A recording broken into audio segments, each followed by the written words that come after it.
Merhaba. Hadi yağmur yağar getirmeyelim. Hadi gel hacım, gel hacım, gel hacım. Benim yanıma mı?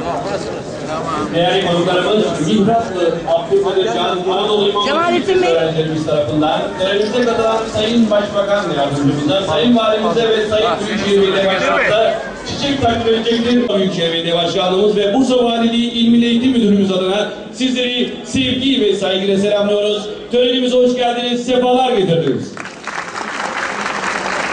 Her nefis ölümü tadacaktır. Çok hayır yapanlar ve geride eser bırakanlar ölümsüzleşir. Bugün burada gerçekten ölümsüz bir eseri açıyoruz. Açılışı vesilesiyle bir araya geldiğimiz bu hayır ve eserin tamamlanıp yavrularımızın hizmetine girmesinden dolayı çok mutluyum. Bu vesileyle bunu bize nasip eden Yüce Rabbime bir kere de huzurlarınıza şükrediyorum. Allah şahittir ki bu sadaka-i cariye sadece Allah rızası içindir, karşılığında sadece kendisinden istiyorum. Ben de Hacı Şakire ve Hasan Öğücü Oğuzeli İmam Hatip Lisesi mezunuyum.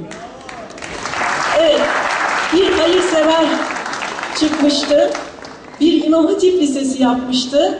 Ben de o lisede okudum ve bugün sizlerle birlikte yine hayırlı bir işte buluştuk. Çok şükür Rabbime. Bu okulu belki bu senenin ortasında bitirebilecekti. Ama kendisine dersliğimiz yok, bu sene bu okul yetişemezse çocuklarımız dersliksiz kalacak dendiğinde işi hızlandırdı ve Eylül ayında bu okulu bitirerek bizlere teslim etti.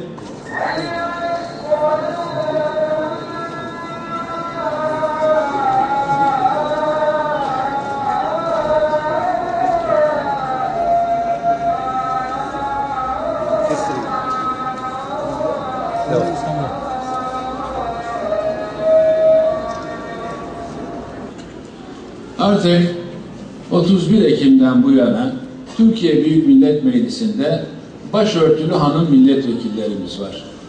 Bu çok büyük bir zenginliktir. Çok büyük bir başarıdır. Bir zamanlar partilerin kapatıldığı, bir zamanlar darbe hazırlıkları yapıldığı, bir zamanlar başörtüsünü savunmanın en büyük suç olarak kabul edildiği bir Türkiye'den geliyoruz. Daha 14 yıl evvel mecliste başörtülü and içmeye gelen bir hanımefendiye hangi muamelenin reva görüldüğünü hepimiz biliyoruz. Türkiye Büyük Millet Meclisi'ne girerken başının örtüsünü bir şeref madalyası olarak taşıması da çok önemlidir. Kendisini tebrik ediyorum. Değerli kardeşlerim, ben 4 tane siyasi partisi kapatılmış bir milletvekiliyim. Her kapatma davasında da birinci olmasam bile ikinci sanıktım. Tek suçum vardı, başörtüsünü savunmak. Allah'a hamd ederim. Başkalarının suçu başka şeylerdi. Ama bizim suçumuz başörtüsünü savunmaktı, affedilmez bir suç. Evet, tekrar Nihat'la Abdülkadir Can Lisesi hayırlı, başarılı, evinde olmasını diliyorum. Ya Allah, Bismillah.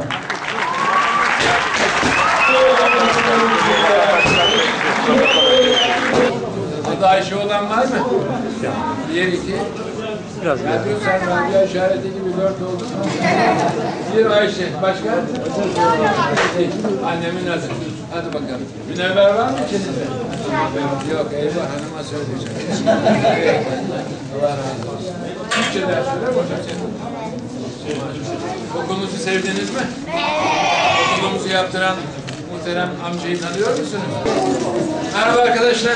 Merhaba aslanlar. Nasılsınız bakalım? İyi misiniz? İyi. En güzel okul bu. Ben çok sevdim burayı. Sen? Ben de çok sevdim. Peki.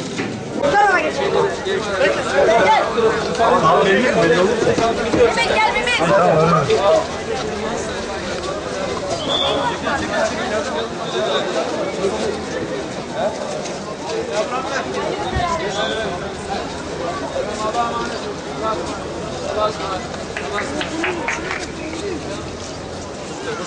Boşalt ya, boşalt.